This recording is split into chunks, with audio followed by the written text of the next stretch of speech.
inama naha urubyiruko ni ukurushaho gukaza umurego ku isengesho. Mbahaye ikaze mwe mukurikirana Menye Mbane TV. Uyu ni wa mwanya duhabwa ubumenyi abakristu, cyane cyane urubyiruko. Kristu Yezu akuzwe. Nyuma yo kubona ko rero abakristu tudasobanukiwe na misa ntagatifu, twahisemo gutumira umusasaridoti ngo adusobanurire. Ikaze Padi. Yego, murakoze cyane. Yego, mwatangira mwibwira abadukurikiye. Amazina yanjye ni Augustin Ndagiriyimana, nkaba ndi umusaseridoti bwite wa Diyoseze Gatolika ya Byumba. Nkorera ubutumwa muri komisiyo y'ikenurabusyo ry'urubyiruko rwa Diyoseze, by'umwihariko nkurikirana ubuzima bwa roho z'urubyiruko rubarizwa mu muryango w'abaskuti, abagide ndetse n'abajeke. Uyu munsi nibyo nshinzwe. Yego, mwumvishe impamvu rero natangiye mvuga nti abakristu, ariko cyane cyane urubyiruko. Twe nk'urubyiruko nimwe mudushinzwe. Yego, birumvikana. Yego, twahisemo rero ko twababaza ku bijyanye n'urubyiruko. Ngiye mfite ibibazo byanjye, ariko hari n'ibindi urubyiruko rugenda rumpa, ariko muri rusange n'abakristu nkeka ko twavomamo ubumenyi. Yego, ikibazo cya mbere twibaza, ubundi misa ni iki? Nk'uko kiliziya ibitwigisha, misa ni ikoraniro ry'abakristu bakikije umusaseridoti, batega amatwi ijambo ry'Imana, banatura igitambo cy'Eucharistia. Mu magambo make yumvikana, misa ni icyo ngicyo. Yego, murakoze cyane kudusobanurira icyo misa ari cyo. Ariko nanone twinjiye mu imbere twibaza ibice by'ingenzi bya misa, kuko hari igihe ubona umuntu aje yakerewe cyangwa se agasohoka misa itarangiye, ukibaza niba azi neza ibice bya misa. Nyine ibice umuntu yagakwiye guha agaciro mu misa ni ibihe? Yego, misa ni igikorwa kimwe, ni isengesho, ariko icyo gikorwa kikaba kigizwe n'uduce twinshi n'ibikorwa binyuranye, ariko byuzuzanya bikabyara igikorwa kimwe cyitwa misa. Misa igizwe rero n'ibice bine. Ibice bine, bibiri by'ingenzi ni ukwamamaza ijambo ry'Imana no gutura igitambo cy'Eucharistia. Ibyo bice bibiri by'ingenzi bikabanzirizwa n'igice cy'imihango y'intangiriro ya misa, ndetse bikanasozwa n'igice cya kane cyitwa igice cy'imihango isoza misa. Ibyo bice bibiri dukunda kwibendaho tukabyita ko ari iby'ingenzi, ni uko ari byo bifite ibimenyetso bibahagarariye muri kiliziya, mu ngoro ntagatifu tuba dusengeramo. Ni ukuvuga ameza y'ijambo ry'Imana n'ameza y'igitambo cy'Eucharistia, ariyo aritari. Ayo meza rero nayo dukikiza kugira ngo tukureho cyangwa duhabweho amafunguro abiri y'ingenzi Kristo yasigiye kiliziya ye. Niyo mpamvu ibyo bice tuvuga ko ari byo by'ingenzi, ariko n'ibindi si uko ari ibice bisuzuguritse, kubera ko imihango y'intangiriro niyo idufasha kwinjira muri bya bice byombi. Uwabihimbaje neza nabyo bikagira ibyo asoza, asubika cya gikorwa twarimo cyitwa gutura igitambo cy'Eucharistia. Yego, murakoze cyane ku bw'ibisobanuro muduhaye ku kibazo twibazaga cy'ibice bigize misa.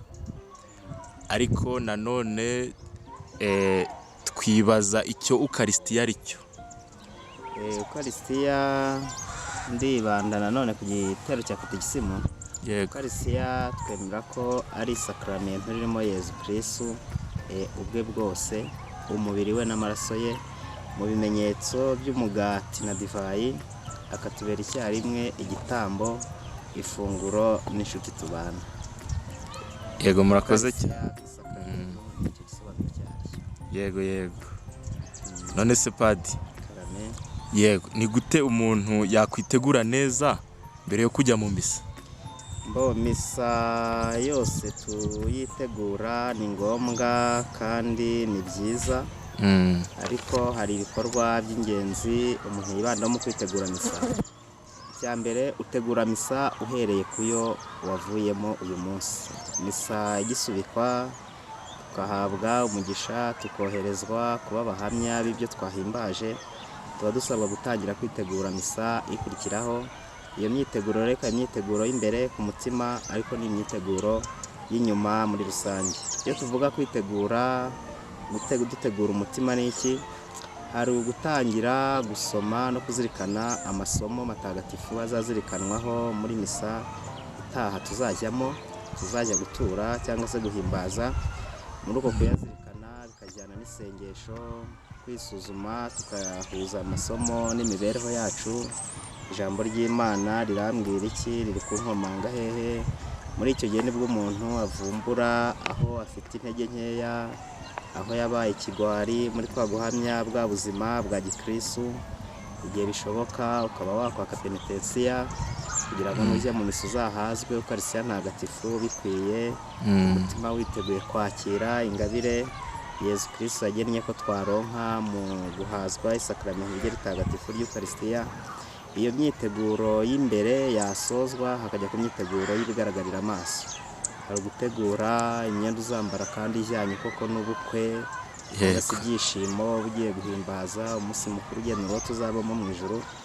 Hari ukuhagerera ku gihe, nzajya mu misa hehe ryari, bisaba igihe kingana iki kugira ngo udakererwa. Hari ukugera mu kiliziya mbere ho gato, gutuza, guceceka, gusenga kugira ngo utegurire umutima wawe guhura na Yezu Kristo rwose. Ariko hari no gutegura icyo uri buture.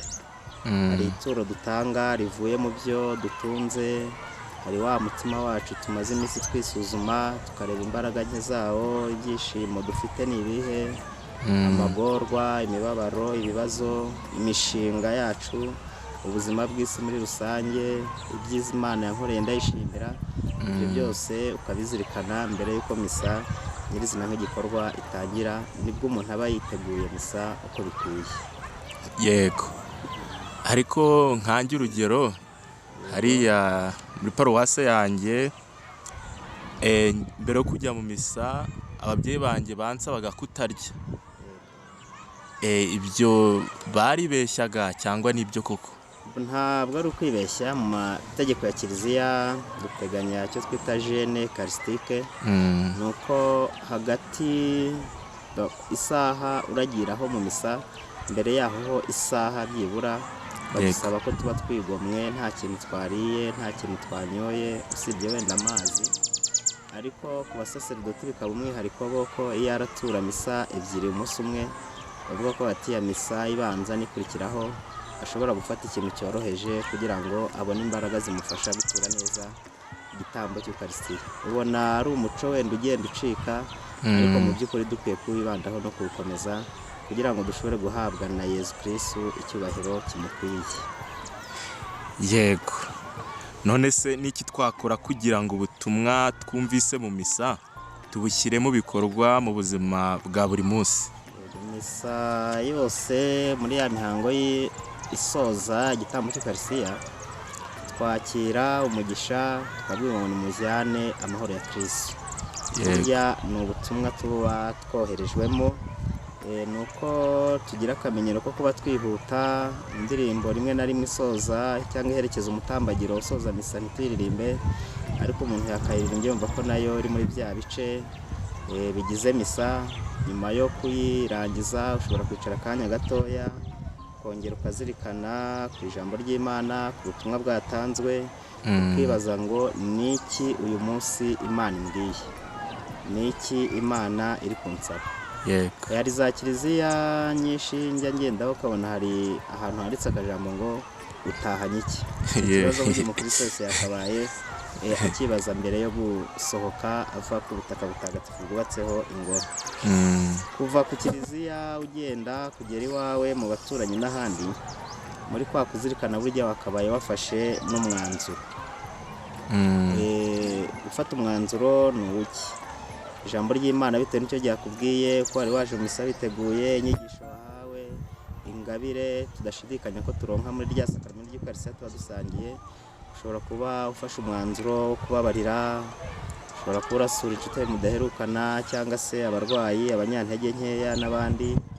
Ushobora kuba ufite ibyo urasabwa gukosora mu buzima bwawe, wavumbuye nk'intege nkeya wagiraga kandi wenda utari ubizi, kwiyemeza kujya guca akarengane no kwimakaza amahoro n'ubutabera, kurushaho gushishikarira gusenga n'ibindi.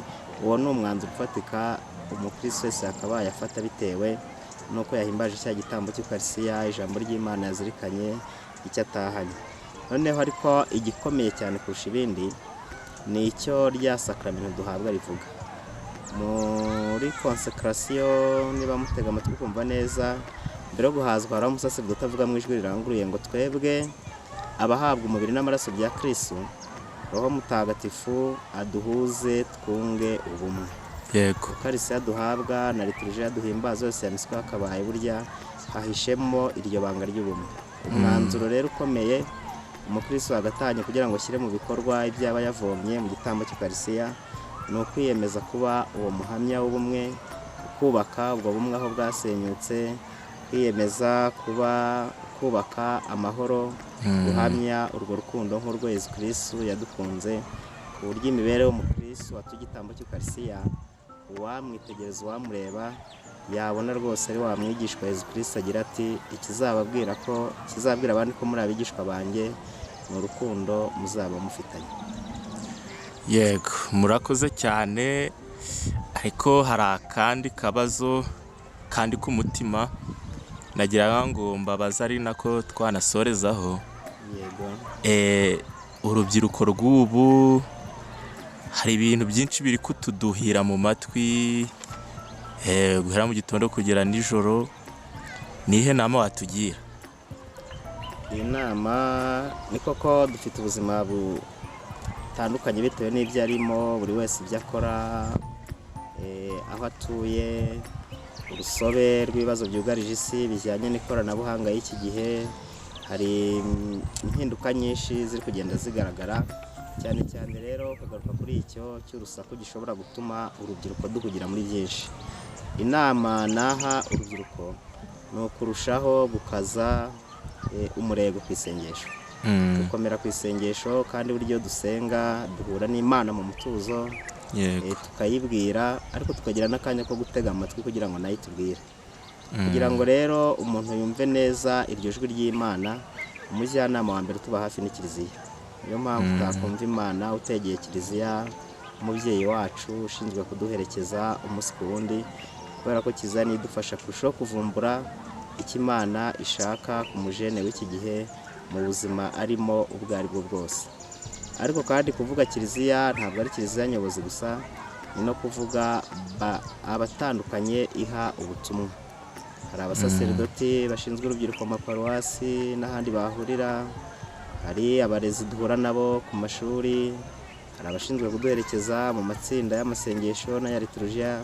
Aho hose uhurira n'umuntu ugukuriye ufite ubutumwa Kiliziya imuha, burya ni umumarayika murinzi wundi uba ubonye, niwe uba ukwiye kwihatira gutega amatwi kugira ngo umenye ngo uyu munsi aho ndi, ibyo ndi gukora Nyagasani aranyifuzaho iki, namusubiza nte, namenya gutandukanya icyo yifuza n'icyo adashaka gute. Yego, murakoze cyane kubw'inama nziza muduhaye. Ariko nyine tugira ibibazo byinshi rwose nk'urubyiruko, mudushoboreye mwaza tumirwa n'ubutaha wenda mukihangana mukakira ubutumire. Yego, nanjye ndabashimiye, mwakoze kanya tumaranye gaciriritse ibyo tuganiye, kandi n'ubwo butumire bw'ubutaha ndabwemeye, nizo nshingano zacu. Yego, yo gufasha Kiliziya n'abana bayo, igihe cyose muzaduhamagara tuzitabana ngoga. murakoze cyane. Yego, namwe murakoze kandi mukomeze kugira ibihe byiza bya Pasika.